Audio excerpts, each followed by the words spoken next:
Hi friends, this is your pal Scott, and today we're going to talk about the truly incredible, fascinating book, How to Be More D&D. Officially published, Dungeons and Dragons, How to Be More D&D.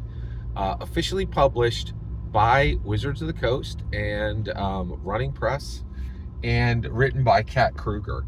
And today I want to talk about part one, and the title of part one is your critical role. So right out of the gate, let's talk about your critical role. So when this was written, critical role meant something, and so most people right now, when you say critical role, you know what that means, right? It is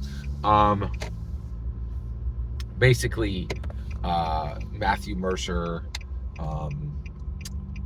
Marisha Ray, Laura Bailey, Travis Willingham, Taliesin Jaffe, Sam Riegel, and then Ashley Johnson and Liam O'Brien.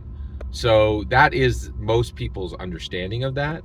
But to Kat Kruger's point, roles are specific. ROLE are a specific thing within Dungeons and Dragons, and she's doing a play on words here, which is really interesting because Wizards of the Coast and Hasbro have absolutely right to roll up on Critical Role's territory, because Critical Role is making, their money is made on the bread, on the D&D side of the bread, it's without a doubt. So I thought that was very interesting.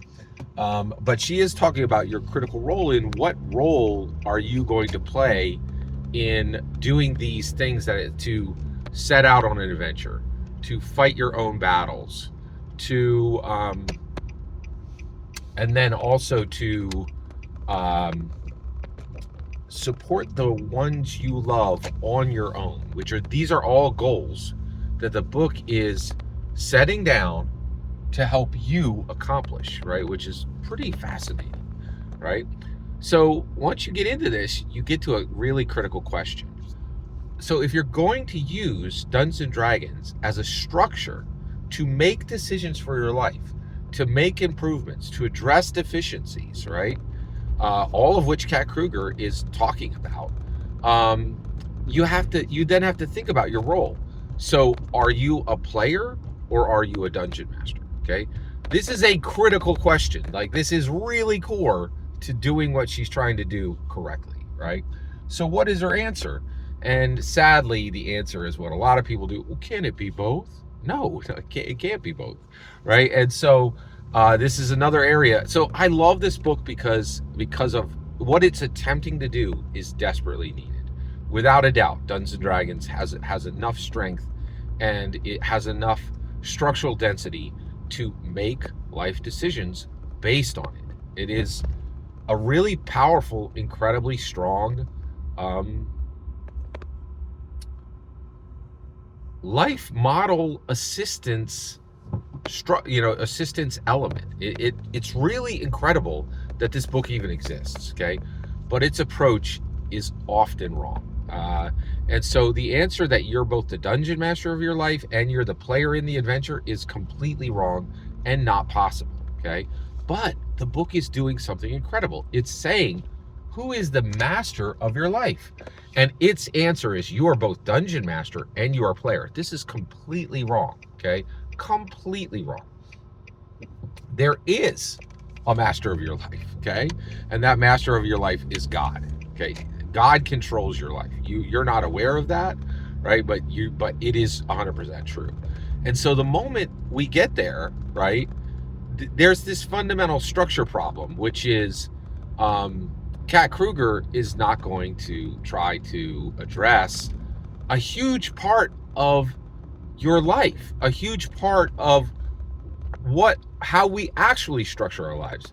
And the reality is, we are intellectual, emotional, and spiritual beings. And Kat Kruger does it. And this is my point. Like, this entire book is gesturing at what it wants to do. It's not actually doing it. Kat Kruger is not looking at Dungeons and Dragons and saying, how can I structure my life to make better decisions, right? because the ramifications of it would be extremely huge, right? And you also have to look at the base nature of humanity itself, right? And the reality is we are spiritual beings, and the master of our lives is actually God, right? But she can't put that in the book. And the reason why is the world is divided into the sacred and the secular. I'm sacred, right? I believe that there is a God, and I believe that there's a supernatural, that there's a supernatural element to the world. She's trying to write this book so that people who don't believe that can be served, and people who do believe that can be served. And you really can't do that.